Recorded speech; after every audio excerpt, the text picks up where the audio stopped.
नमस्कार, जय श्री राधे, जय श्री कृष्णा। दोस्तों, आज की वीडियो बड़ी ही इंटरेस्टिंग और मोटिवेट करने वाली है। औरत को देवी कहा गया है और देवी का प्रत्येक अंग बहुत ही ज्यादा पवित्र होता है। आज हम आपको एक ऐसे ही अंग के बारे में बताएंगे जिसे यदि कोई पुरुष दबाए तो उसके घर में अपार धन की प्राप्ति होती है। पुरुष औरत का कौन सा अंग दबाकर अमीर बन सकता है? जो भी मनुष्य औरत का यह अंग दबाता है उसके घर में मां लक्ष्मी का सदा निवास रहता है और मां लक्ष्मी की कृपा सदैव उन पर बनी रहती है। और दोस्तों, अगर आप चाहते हैं कि माता लक्ष्मी जी का आशीर्वाद हमेशा पर बना रहे तो तुरंत ही वीडियो को लाइक कर दीजिए। दोस्तों, आज आपको हम इस वीडियो में एक सच्ची कहानी के माध्यम से बताएंगे कि औरत का वह कौन सा अंग है जिसे पुरुष को रोज दबाना चाहिए। दोस्तों, अधूरी जानकारी विष के समान होती है, इसीलिए वीडियो को अंत तक अवश्य सुने। दोस्तों, एक बार की बात है, भगवान भोलेनाथ कैलाश पर्वत पर विश्राम कर रहे थे। तभी माता गौरी उनके पास आती हैं और भगवान भोलेनाथ से कहती हैं कि हे प्रभु, आज मैं आपके पास एक प्रश्न का उत्तर लेने आई हूं, कृपया करके उस प्रश्न का मुझे उत्तर दीजिए। तब भगवान भोलेनाथ कहते हैं कि हे देवी, बताओ आपका क्या प्रश्न है। तब माता गौरी कहती है कि हे प्रभु, आपसे मुझे यह जानना है कि स्त्री के कौन से अंग को छूने से घर में अपार धन की प्राप्ति होती है और मां लक्ष्मी सदैव वहां पर निवास करती हैं। मां गौरी की बात को सुनकर भगवान भोलेनाथ उनसे कहते हैं, हे देवी, आज मैं आपको एक कथा सुनाता हूं, उसके माध्यम से आपको आपके प्रश्न का जवाब मिल जाएगा। तब भगवान भोलेनाथ माता गौरी को कथा सुनाना प्रारंभ करते हैं और वे कहते हैं कि हे देवी, एक गांव में राकेश नाम का एक व्यक्ति रहता था। वह अपनी पत्नी से बहुत ज्यादा परेशान था क्योंकि उसकी पत्नी उसे बात बात पर ताना मारा करती थी और उसे कहती थी कि तुम्हारे घर में है ही क्या, तुम्हारे घर में खाने तक को खाना नहीं है। दोस्तों, राकेश के घर में बिल्कुल कंगाली छा गई थी। उसके घर में एक भी रुपया नहीं था और उसके घर में खाने के लिए अन्न का एक दाना भी नहीं था। दोस्तों, एक तो घर में खाना नहीं था और ऊपर से राकेश को अपनी पत्नी के ताने सुनने पड़ते थे। इन सब को लेकर राकेश बहुत ज्यादा परेशान हो गया था। उसे कुछ समझ नहीं आ रहा था कि आखिर वह करे भी तो क्या करे। फिर एक दिन की बात है, जब वह अपने घर से एक दिन शमशान रास्ते पर निकल गया। वह उस शमशान रास्ते पर चल ही रहा था, तब उसे एक महात्मा तपस्या करते हुए दिखाई दिए। राकेश जाकर उन महात्मा के पास बैठ गया और फिर राकेश उन महात्मा के सामने जोर जोर से रोने लगा। तब महात्मा ने राकेश से कहा कि पुत्र, तुम्हें क्या परेशानी है, तुम इतना क्यों रो रहे हो। तब राकेश महात्मा महाराज से कहता है कि हे महात्मा महाराज, मेरी एक पत्नी है और मैं उससे बहुत ही ज्यादा परेशान हूं। मैं तो पहले से ही इतना गरीब हूं, मेरे घर में खाने को एक अन्न का दाना भी नहीं है और फिर ऊपर से मेरी पत्नी मुझे ताने सुनाती रहती है। हे महात्मा महाराज, मैं कितना ही कुछ कर लूं लेकिन मैं धन नहीं कमा पाता हूं। मेरा छोटा सा एक धंधा था, वो भी मेरी पत्नी की क्लेश के कारण चौपट हो गया। वह दिन रात मुझसे झगड़ा करती रहती है। अब तो मैं दाने दाने के लिए परेशान हो गया हूं। हमारे घर में खाने के लिए कुछ भी नहीं है, इसके अलावा मेरे घर में पहनने के लिए वस्त्र भी नहीं है। लेकिन मैं अपनी पत्नी को समझाता हूं कि वह मुझे ताने ना मारे, कि वह मुझसे झगड़ा ना करे, लेकिन वह बिल्कुल भी नहीं मानती है। महात्मा जी, मैं इसी वजह से बहुत परेशान हूं, इसी वजह से मैं अपना घर छोड़कर यहां आया हूं। दोस्तों, राकेश की ऐसी बातों को सुनकर तब महात्मा जी कहते हैं कि बेटा, तुम रो मत, मैं तुम्हें कुछ बातें बताने जा रहा हूं जो तुम्हारी किस्मत चमका देंगी। तुम्हें अपनी पत्नी का सिर्फ यह एक अंग दबाना है। अचानक तुम्हारे घर में धन की वर्षा होने लगेगी, तुम्हारे घर पर अपार धन आने लगेगा और तुम देखते ही देखते बहुत अमीर बन जाओगे। इसके बाद वे महात्मा जी कहते हैं कि जो भी पुरुष अपनी पत्नी का यह अंग दबाता है उसके घर में कभी भी धन की कमी नहीं रहती है और ना ही उसके घर में कभी भी लड़ाई झगड़ा होता है। वह जब भी कोई व्यापार करता है तो उसमें सदैव ही तरक्की होती है। दोस्तों, तब महात्मा जी कहते हैं कि मैं स्त्री के ऐसे अंगों के बारे में बताने जा रहा हूं, तुम इसे ध्यान से सुनना और इसे अपने जीवन में हमेशा ही याद रखना। महात्मा महाराज की बात को सुनकर राकेश उनसे कहता है कि जितना जल्दी हो सके महात्मा महाराज, मुझे यह बता दो। दोस्तों, तब महात्मा महाराज कहते हैं कि बेटा, पहले तुम इस कहानी को सुनो, उसके बाद मैं तुम्हें वह बताऊंगा कि स्त्री का कौन सा अंग है जिसे छूने से घर में धन की वर्षा होती है। कि हे बेटा, किसी गांव में एक सज्जन और धर्मात्मा सेठ रहा करते थे। इन सेठ का नाम भोलेनाथ नारायण था। भोलेनाथ नारायण बहुत ही ज्यादा धनवान थे और इनके दिल में लोगों के लिए बहुत दया थी। लोग उन्हें बहुत मानते थे और वे अहंकार से दूर पूरे गांव में अपनी सादगी के लिए प्रसिद्ध थे। भोलेनाथ नारायण ने अपना जीवन दूसरों की सेवा के लिए समर्पित कर दिया था। दिन की सुबह से ही उनके घर का दरवाजा गांव वालों के लिए खुला ही रहता था। कोई भी व्यक्ति अपनी समस्याओं को लेकर कभी भी उनके घर पर आ सकता था और भोलेनाथ नारायण किसी भी तरह की मदद के लिए सभी के लिए हमेशा तैयार रहते थे। गांव के बहुत से लोग उन्हें एक देवता की तरह पूजते थे, क्योंकि वे सदैव ही किसी के भी दुख दर्द में उनके साथ सदैव खड़े रहते थे। प्रतिदिन भोलेनाथ नारायण मंदिर जाकर भगवान की पूजा पाठ किया करते थे, फिर आकर अपने घर पर बैठ जाया करते थे और वे अपने घर के बाहर से ही गांव के आने जाने वाले लोगों को देखा करते थे।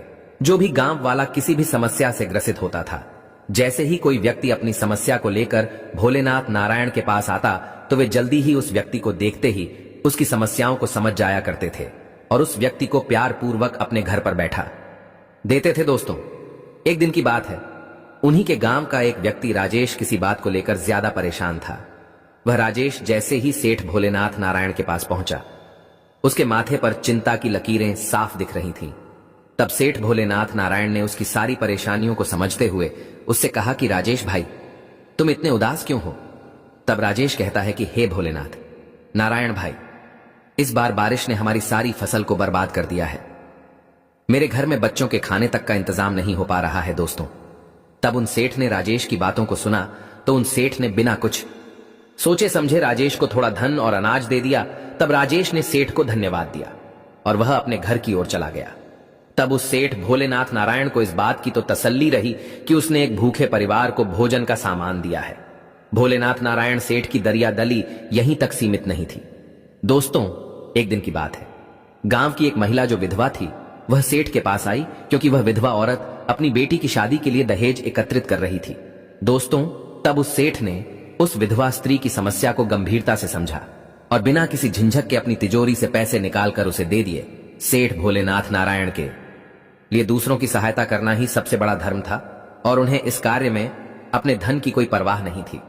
तब उस विधवा स्त्री ने आभार व्यक्त करते हुए भोलेनाथ जी से कहा कि सेठ जी, आप जैसे लोग इस दुनिया में बहुत ही कम होते हैं। तब भोलेनाथ नारायण मुस्कुराए और कहा कि हे बहन, दूसरों की सहायता करना ही मनुष्य का सबसे बड़ा धर्म होता है। जब तक मेरे पास धन है तब तक मैं आप सभी की सहायता करता रहूंगा। दिन का 1 घंटा भी ऐसा नहीं गुजरता था कि जिस घंटे में भोलेनाथ नारायण किसी लाचार व्यक्ति की सहायता ना करता हो। कोई अपनी बच्चे की शिक्षा के लिए सहायता मांगने आता तो किसी को अपने का इलाज कराने के लिए पैसे चाहिए होते।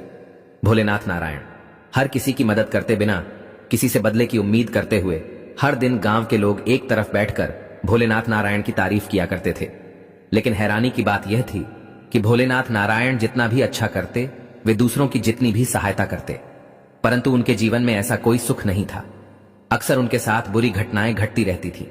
कभी उनका व्यापार नुकसान में आ जाता तो कभी कोई उनके घर में बीमारी का शिकार हो जाता। वे समझ नहीं पाते थे कि आखिर ऐसा क्यों हो रहा है। भोलेनाथ नारायण ने एक दिन अपने मन की पीड़ा अपने मित्र से व्यक्त की। वो उनसे कहने लगे, मैंने सदैव ही दूसरों की भलाई की है, फिर भी मेरे साथ ऐसा क्यों हो रहा है? ऐसा मुझे क्यों लगता है कि ईश्वर मेरे साथ हमेशा ही गलत करते हैं? तब उनका मित्र कहता है कि हे मित्र, भगवान सदैव ही सभी के साथ अच्छा ही करते। यदि तुम्हारे साथ कुछ गलत हो रहा है तो ईश्वर ने तुम्हारे लिए कुछ ना कुछ और सोच रखा होगा। क्या तुम्हारे ये पिछले जन्मों के कर्म हो, और क्या पता वर्तमान के तुम्हारे कर्म तुम्हारे आने वाले कल को अच्छा बना दें।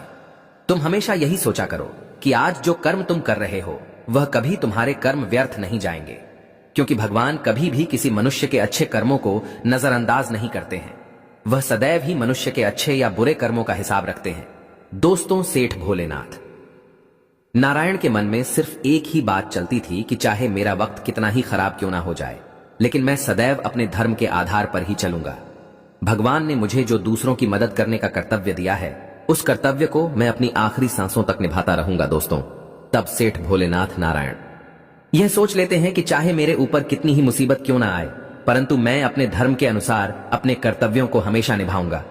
दोस्तों, तब महात्मा कहते हैं कि चलो बेटा राकेश, अब मैं तुम्हें यह बताता हूं कि स्त्री का वह कौन सा अंग है जिसे यदि पुरुष रोज दबाए तो उसके घर में कभी भी धन की कमी नहीं होती है और उसके घर में माता लक्ष्मी का वास सदैव ही बना रहता है। तब राकेश कहता है कि चलिए साधु जी, आप मुझे जल्दी से बता ही दीजिए। हे बेटा राकेश, तुम ध्यान से सुनना। यदि कोई भी पुरुष अपनी स्त्री की नाक का ऊपरी हिस्सा अपने हाथ से दबाता है तो जिस भी मनुष्य के घर में पैसों की किल्लत होती है तो उसे अपनी उंगली से अपनी पत्नी के नाक के ऊपरी हिस्से को जरूर दबाना चाहिए, क्योंकि दोस्तों, स्त्री के नाक के ऊपर के हिस्से को बहुत ही ज्यादा शुभ माना जाता है। यदि कोई भी पुरुष यह काम करता है तो वह सदैव अपने जीवन में धनवान बना रहता है। और दोस्तों, दूसरा अंग है कि जो भी पुरुष अपनी पत्नी के कान के पीछे का हिस्सा अपनी जीभ से स्पर्श करता है तो उसके जीवन में धन के द्वार खुल जाते हैं। उसे अचानक से धन की प्राप्ति होने लगती है। और ऐसा इसीलिए होता है क्योंकि स्त्री के कान के पिछले हिस्से में माता लक्ष्मी का वास होता है। जब आप ऐसा करते हो तो माता लक्ष्मी आपसे प्रसन्न हो जाती है और आपको अपार धन देती है। दोस्तों, आपने एक बात तो सुनी ही होगी कि स्त्रियां माता लक्ष्मी का स्वरूप मानी जाती, और यही वजह है कि जो भी मनुष्य इस संसार में यह पवित्र काम करता है उसका घर धन से भर जाता है। यदि आप यह कार्य करते हैं तो आप अपनी पत्नी को पूर्ण रूप से बता दीजिए, वरना इसके साथ साथ इसके कुछ गलत परिणाम भी हो सकते हैं। इसके बाद वह महात्मा महाराज राकेश से कहते हैं कि बेटा, अब तुम्हें कुछ समझ में आया क्या दोस्तों? तब राकेश महात्मा महाराज से कहता है कि हे महात्मा जी, मुझे अब सब कुछ समझ आ गया है दोस्तों। तब भी महात्मा जी राकेश से कहते हैं कि बेटा, मेरी एक सीख और अपने जीवन में सदैव याद रखना कि जो भी पुरुष सुबह होते ही छोटी कन्या या फिर अपनी मां या अपनी बहन के पैरों को स्पर्श करता है तो माता लक्ष्मी उस पुरुष से सदैव ही प्रसन्न रहती है और उस पुरुष के जीवन में सदैव ही धन के द्वार खोल देती है। उस पुरुष के ऊपर माता लक्ष्मी की असीम कृपा बनी रहती है, जिसके कारण उसे अपने जीवन में कभी भी गरीबी का सामना नहीं करना पड़ता है और उसके घर में माता लक्ष्मी का हमेशा ही निवास रहता है। माता लक्ष्मी अपनी कृपा उस इंसान के पूरे परिवार पर बनाए रखती है। दोस्तों, तब भगवान भोलेनाथ इस कथा को सुनाने के बाद माता गौरी से कहते हैं कि हे देवी, क्या आपको आपके प्रश्न का उत्तर मिल गया है दोस्तों? तब माता गौरी भगवान भोलेनाथ से कहती है कि हे स्वामी, मुझे अब अपने प्रश्नों के उत्तर मिल गए हैं। हे प्रभु, आज आपने मानव कल्याण को बहुत ही अच्छा संदेश दिया है और मैं आपके इस संदेश को पूरे ब्रह्मांड में विख्यात करूंगी। तो दोस्तों, कैसी लगी आपको यह वीडियो? उम्मीद है आज की वीडियो जरूर पसंद आई होगी। यदि अच्छी लगी हो तो चैनल को सब्सक्राइब करें, लाइक करें और कमेंट में अपनी राय जरूर लिखें। मिलते हैं अगली नई वीडियो में नई जानकारी के साथ। तब तक के लिए सभी भक्तों को नमस्कार। जय श्री राधे, जय श्री कृष्णा, जय हिंद, जय शिव।